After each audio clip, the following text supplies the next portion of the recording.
J'ai maintenant le grand bonheur et l'immense privilège d'accueillir une femme que je considère mon amie. Oui, une consoeur de métier parce que c'est une comédienne. Elle est chanteuse, elle est poète. Puis je pourrais dire proche aidante, mais elle porte depuis plusieurs années à bout de bras, à bout de corps, à bout de cœur la cause des proches aidants. Chloé Sainte-Marie, Hey, t'es trop fine d'avoir dit oui. merci. Écoute, 27 ans d'amour avec ton homme, Oui. dans lequel, donc, pendant 17 ans de ces 27 ans-là, du tout début jusqu'à la toute fin, tu as accompagné ton mari, ton amoureux, ton complice Gilles Carle, qui a été affligé de Parkinson. Tu as vécu ça de façon très intense. Puis je commence en te disant, il t'avait dit de partir. Oui. Il t'avait dit de t'en aller. Ah, il me disait, va-t'en. Va-t'en, va-t'en. Hey, c'est terrible d'entendre ça. Va-t'en. Ben, ça doit, c'est comme un coup de pelle dans le cœur. Ah, oui, oui. Tu sais, va-t'en. Ah oui, puis il était en colère aussi. Ah oui, il frappait.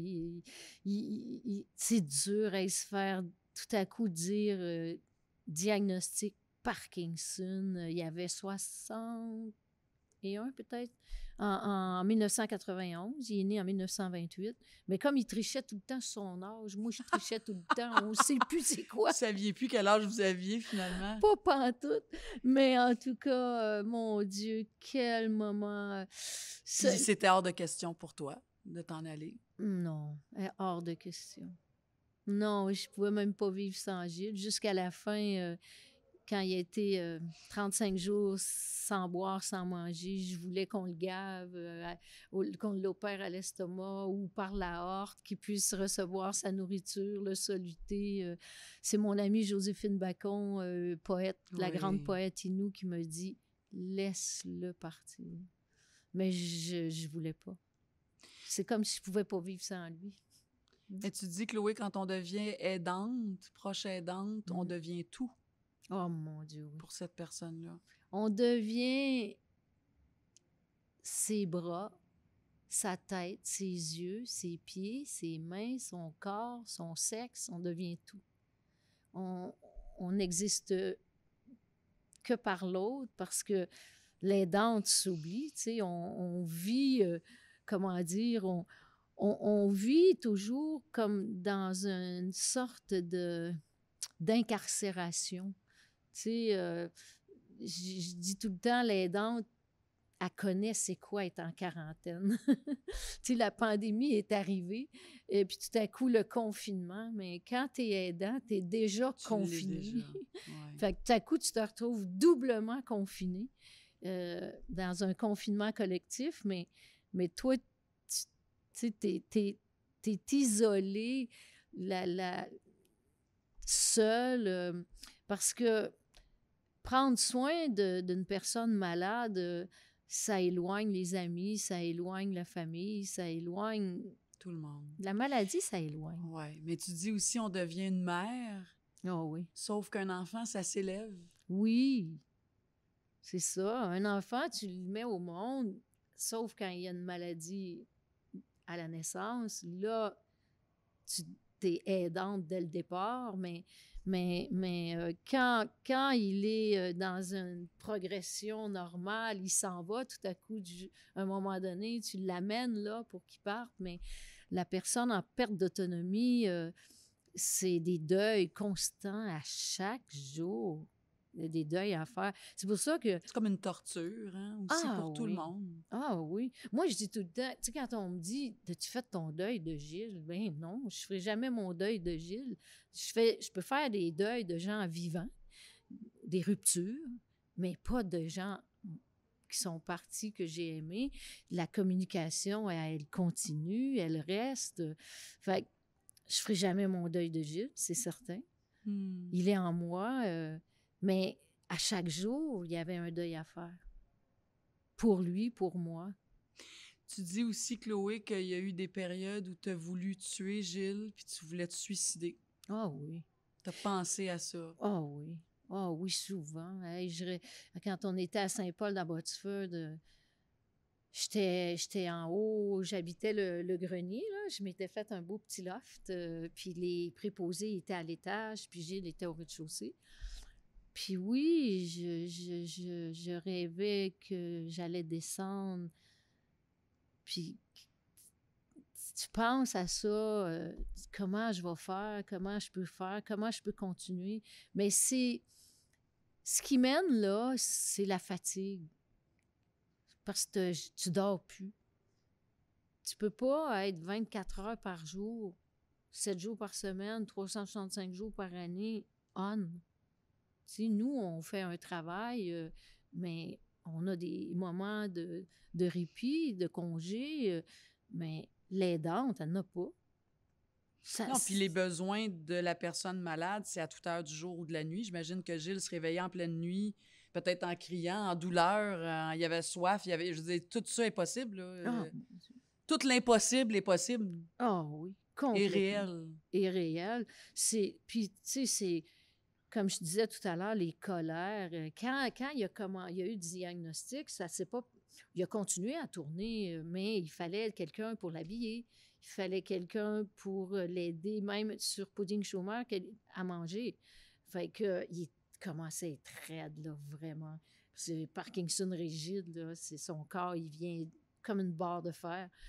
Mais, puis, comment dire, c'est impossible le quotidien d'une aidante avec une personne en perte d'autonomie, c'est aussi des grands moments de joie. Il ne faut pas penser que c'est juste un malheur total, puis noir, puis des pleurs, mais il y a des moments de grâce, certainement. Oui. Il y a une intimité immense. Oui. Sauf qu'on la perd à un moment donné. Quand moi, j'avais besoin de 2 préposés à temps plein, 24 heures par jour. C'est pour ça que ça me coûtait 10 000 $ par mois. Il fallait que je le trouve parce que, tu sais, tu chantes de la poésie. Mais quand tu dis ça, parce qu'effectivement, tu sais, je sais ça, c'est que toi, tu réussissais pas à trouver de l'aide, des soins, des services? J'avais le chèque emploi-service du CLSC, mais j'avais 21 heures par semaine d'attribuer. C'est ça, OK. Tu avais de l'aide, mais c'était pas assez. Fait que la différence, il fallait que tu le payes. Oui. Tu allais comme dans le privé, là. Oui, il fallait que j'aille dans le privé. Puis, tu sais, 21 heures par semaine, ça me prenait 24 heures par jour. Fait que je pouvais... Ça suffisait pas. Puis le CLSC, ils font un travail formidable, par exemple. Hein. Ah, mon Dieu, oui. Ah, tu sais, comment les médecins, les infirmières, puis toutes les professions, les inhalothérapeutes, les diététiciennes, en tout cas, ils nous envoyaient tout. C'était formidable.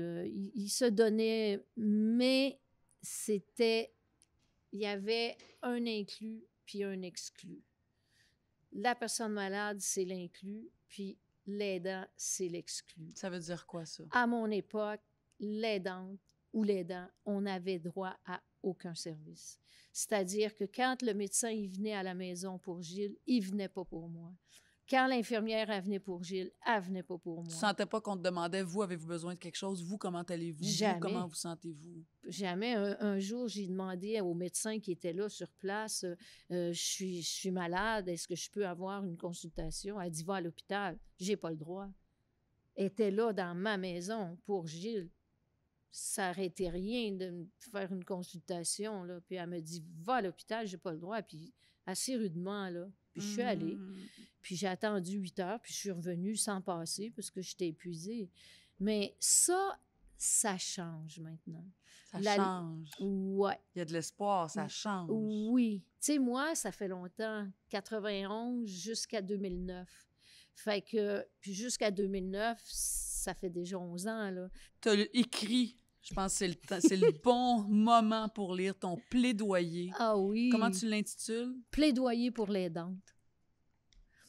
On demande à l'aidante un sacrifice complet d'elle-même, une ponction d'elle-même, qu'elle prend sur la peau de son bénévolat, sans rétribution, jusqu'à en mourir. Comme si l'aidante accomplissait un devoir moral qui ne vaut rien au marché des valeurs. L'aidante s'immole en secret chez elle. L'aidante fait le sacrifice de sa vie. L'aidante est l'esclave moderne. La grande oubliée dont la fatigue, la souffrance et l'épuisement constitue le salaire. Alors qu'en réalité, l'aidante fait partie de l'équipe de soins comme tous les autres membres de l'équipe des soignants. Pourquoi alors ne peut-elle pas bénéficier des mêmes avantages que les autres? Il est urgent que soit créé pour l'aidante un statut défini dans l'échelle de santé. C'est un métier, c'est un travail, c'est une profession. Il faut mettre en œuvre une formation afin que le travail de l'aidante soit traité comme celui d'une personne à part entière. Puis tu le dis aussi, tu fais aussi le parallèle, tu le faisais tantôt, peu importe notre job, notre travail, est-ce que vous feriez votre job 24 heures, 7 jours? Non, c'est impossible, ça prend du répit. Dans n'importe quel job, qu'on soit animateur, acteur, caméraman, technicien, chanteur, médecin, ingénieur, avocat, professeur, je veux dire, tout le monde ne fait pas sa job 24 heures sur 24, 7 jours sur 7. Impossible. Ça prend du répit. Ça prend du répit. Donc, l'aidante, ça devient tellement prenant. Puis, tu sais, moi, depuis le début, puis je le dis encore, mais on dit, tu sais, qu'on n'est pas équipé pour, ni émotionnellement, ni au niveau de notre savoir. On n'est pas des médecins, on n'est pas des... Donc, oui, ça prendrait une formation. Oui, ça prendrait... C'est ça. Mais tu le sais, tu as pris soin de ta mère. Oui, pendant 4 ans et demi. Pendant 4 ans et demi, donc tu l'as vécu au quotidien. Oui. Puis toi, tu sais, quand on lit ton histoire, quand on connaît ton histoire, tu pouvais pas arrêter de chanter. Oh, tu pouvais pas être avec Gilles, même si tu aurais voulu. Parce que justement, tu dis, ça me coûtait 10 000 $ par mois parce que le temps qu'on me donnait, c'était pas assez. Il y avait besoin de quelqu'un 24 heures sur 24. Oui. Mais donc, toi, tu as été obligé de continuer à travailler pour ramasser de l'argent. Donc, la faillite guette toujours l'aidant aussi, ou l'aidante, parce que c'est une réalité. Il faut continuer à payer un loyer, il faut mettre de l'argent, il faut mettre de la nourriture dans le frigo.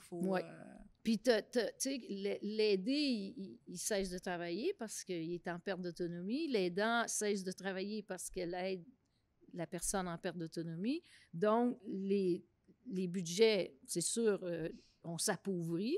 Et à un moment donné, moi, avec Gilles, j'étais tellement endettée, là, à son décès, la maison qu'on avait à Saint-Paul-de-Botsford, quand je l'ai vendue, j'ai même pas réussi à payer toutes les dettes. Mais ça, c'est... moi, là, au fond, je suis une métaphore de toute la situation des aidants au Québec. Je suis un cas, là, qui représente tout ça, là. La même affaire. Puis des fois, c'est bien pire que ça. Parce que quand on a un enfant qui est malade à la naissance, c'est toute la vie. Ça peut durer 30 ans, 40 ans. Donc, les parents sont aidants pendant 30, 40 ans. Alors, le système, en fait, pour moi, tu sais, moi, je suis une aidante. Donc, je me disais, les solutions, ils doivent venir de celles qui vivent les problèmes au quotidien. Donc, le système médical connaît, gère tout ça, mais l'aidante est sur le terrain. Puis le neurologue... C'est elle qu'on devrait écouter. C'est lui, les aidants, qu'on devrait écouter pour être capable de mettre en place... Des politiques. Des politiques. Les personnes âgées, maintenant, là, souvent, là, ils se mettent eux-mêmes dans des résidences privées ou dans des CHSLD pour pas être un poids pour les enfants. Alors, c'est grave parce qu'ils se sentent de trop. Tu sais, c'est tout un long pattern depuis les années 70, depuis qu'on a foutu dehors les religieuses, au fond. Tu sais, c'était des femmes soignantes, hein? Puis après est arrivée, la chose la plus merveilleuse, les soins gratuits. Mais malgré... Il y a du bon puis il y a du mauvais. Oui, c'est que on a oublié que les soins à domicile sont la pierre angulaire du système de la santé. Si on va pas là, on mise pas là, mais dans une population vieillissante, c'est foutu. On peut pas... on pourra pas pallier à ça, là. On peut pas. Ma belle Chloé, tu as écrit une chanson, tu as fait un vidéoclip, d'ailleurs, sur la proche aidance. C'est tellement beau, l'image est tellement merci. magnifique. Puis je pense que ça parle parfaitement de c'est quoi la proche aidance. On va en écouter un extrait. Merci.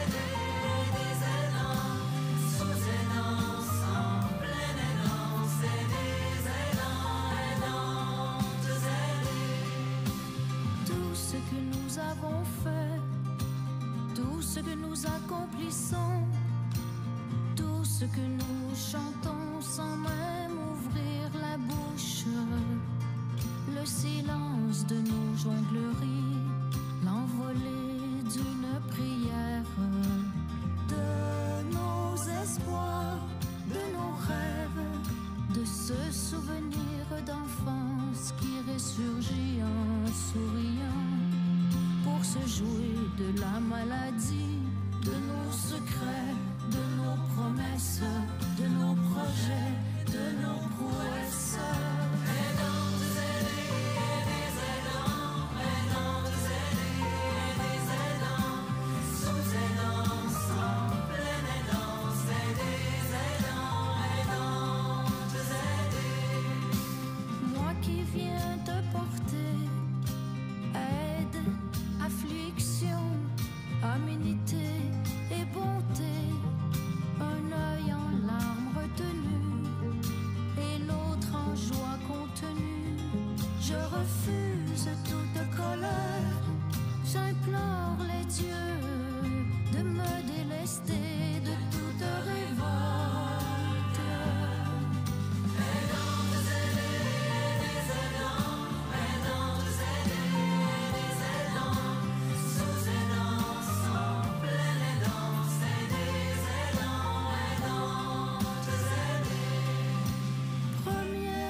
Petite lumière qui résiste, le feu pilote qui reste allumé lorsque tout paraît éteint.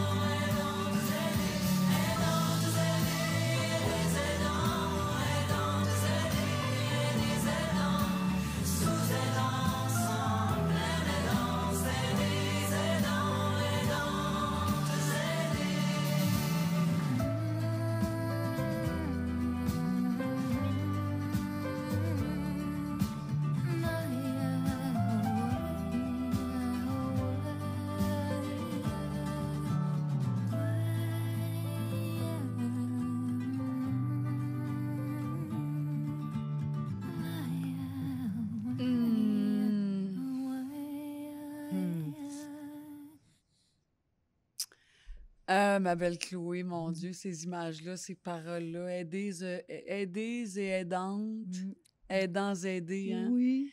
Et moi, je dis toujours que la prochaine danse, c'est tellement un grand voyage dans une vie. Et puis, je trouve ça très touchant quand tu dis, quand la maladie entre dans notre vie comme aidant, comme aidante, c'est comme si on était contaminé, les gens fuient, comme si ça les met face à leur propre mort aussi. Puis vous autres, ça a été jusqu'au point où il y a même une municipalité qui ne voulait pas de vous autres, qui ne voulait pas de Gilles et toi dans leur municipalité. Absolument. Il a fallu que j'aie recours à mes amis avocats parce qu'on voulait donc faire la première maison Gilles Carle à Saint-Paul-d'Abbotsford. Et parce que j'étais à bout, puis là, j'avais besoin d'aide. Puis l'idée, au départ, c'était comme une coopérative, là. 5 aidés, 5 aidants, dont 2 travaillent, puis 3 aidantes se reposent. Donc, c'était une coopérative, mais j'avais pas le droit. Alors, mes amis avocats, ils ont dit, ben ça va être des colocs malades. Puis ils ont trouvé l'astuce, mais à partir du moment que Gilles est décédé, on n'avait plus le droit. Et la raison, c'est parce qu'ils ne voulaient pas voir des fauteuils roulants dans le rang, ils ne voulaient pas voir des personnes malades dans le rang. Dans leur quartier, dans leur coin? Non. Mais c'est généralisé, ça. C'est tabou, la maladie. C'est comme si les gens ont peur d'être contaminés par la maladie. Comme si tu allais tomber malade quand tu es en présence d'un malade, comme si quelqu'un qui est mourant va faire que tu vas mourir. Oui. Ouais, ça, je peux comprendre ça, effectivement. Ça crée des grands malaises. Oui. Les gens savent pas comment être, savent pas quoi dire. Oui. Les gens appellent pas, ben je veux pas te déranger, alors qu'au contraire, Dérange-moi. tu dérangeras jamais, même s'il y a peu de mots à dire, même si c'est de dire que tu sais pas quoi dire, c'est déjà de dire quelque chose. Un silence, c'est dire quelque chose. Mais on est tellement inconfortable. Je sais qu'avec Gilles, Chloé, t'as passé par toutes sortes d'étapes. Gilles, il y a eu toutes sortes d'étapes tu le disais tantôt, oui, de violence, parce qu'il était piégé dans son corps aussi, hein? Un Parkinson rigide, l'incapacité de cet artiste, de cet homme-là, de s'exprimer. Gilles, c'était la poésie, la réalisation, la peinture, le dessin, c'était tellement multiple. Et tu as eu une période où tu as carrément fait appel à Pierre-Carl Péladeau et à Julie Snyder, qui était sa conjointe à cette époque-là, en 2005. Et ils ont fait une levée de fonds pour toi. Raconte-nous en quelques mots. Ils ont quand même ramassé, c'est quoi, 235 000 pour toi et Gilles. Donc, 2 ans de soins. Ça équivaut à 2 ans de soins. Ah oui, c'était formidable. Mais ben moi, je l'ai appelé, puis je lui ai dit, qu'est-ce que tu peux faire pour Gilles? J'ai dit, Gilles Carle, c'est pas juste moi qui dois le porter, c'est un patrimoine vivant, son œuvre est partout dans le monde. Pourquoi, tu sais, j'étais à bout, là. Puis, il a dit, je vais faire quelque chose. Puis, il a fait ce projet de levée de fonds. Ça s'est passé à l'Excentris. Lui était président d'honneur avec Daniel Langlois. Puis c'était un magnifique moment. Et ça m'a aidé pendant 2 ans. Et ça a parti aussi le bal que après 2 ans, il fallait que je recommence à trouver une autre solution. Puis, je t'ai vu aller pendant plusieurs années. Tu te souviens, hein? J'étais la plus grande quêteuse au Québec. Puis, je le disais, les gens, ils disaient, Chloé, laisse-la pas rentrer dans ton bureau parce que tu pourras pas y dire non. Elle ressort plus, premièrement, tant que tu n'y as pas dit oui. Elle ressort avec un chèque. Mais tout ça aussi pour dire que l'idée, c'était de créer donc cette fondation-là, la Fondation Maison Gilles Carle. La première maison a ouvert ses portes en mai 2012 à Cowansville. Aujourd'hui, il y a 8 maisons Gilles Carle, donc Boucherville, Brome-Missisquoi, Montréal, Chaudière-Appalaches, Alma, la Fondation pour enfants Marc Denis, il y a Shawinigan, il y a Montjoli aussi. C'est fou ce que tu as réussi à créer, ce que vous avez réussi, mais en même temps, Gilles, il était limité aussi, son nom, sa notoriété, l'amour que les gens lui portaient, l'amour que les gens te portent aussi, Chloé. Mais tu sais, après cette expérience-là, tu aurais pu faire, je pense que je vais me reposer. 27 ans d'amour, 17 ans avec la maladie, mais à bout de bras, à bout de souffle. Et tu as voulu poursuivre pour avoir ces maisons-là. Et ils sont là, ces maisons-là. Ils fonctionnent. Là. Des maisons qui donnent du répit. Oui, c'est ça qu'on a le plus besoin. Si j'avais eu ça, tu sais, parce que tu viens au début avec la personne aidée, malade, et on peut rester là 1 semaine, 1 mois, et on recrée une famille. Puis après, l'aidante, elle retourne se reposer chez elle. Puis l'aider, il aime ça revenir. Il faut créer des liens fraternels, amicaux. Puis c'est ta dimension humaine. C'est des maisons à 8 chambres, 12 chambres. Seulement à Montréal, il y a 22 chambres parce que là, ça couvre tout Montréal. Puis Boucherville, mais c'est vraiment essentiel de retourner à l'humanité. C'est ça qu'on a besoin. Ma belle Chloé, écoute, on pourrait continuer à parler pendant 2 heures parce que ton expérience de vie, ton expérience d'amour avec Gilles, ton expérience d'aidante à travers tout ça, c'est tellement grand. Puis je veux te dire merci d'avoir créé ces maisons-là. Merci de continuer à porter ces maisons-là parce que faut continuer à les faire évoluer puis à rester debout, ces maisons-là. Et je te souhaite plein de santé, je te souhaite de la paix, je te souhaite de l'harmonie. Je sais que ton nouvel album s'en vient à l'automne. Et ça, c'est sûr que cet album-là, tous tes albums sont toujours tellement habités. Habités par la merveilleuse personne que tu es. Merci beaucoup d'être venue. Merci beaucoup. Merci.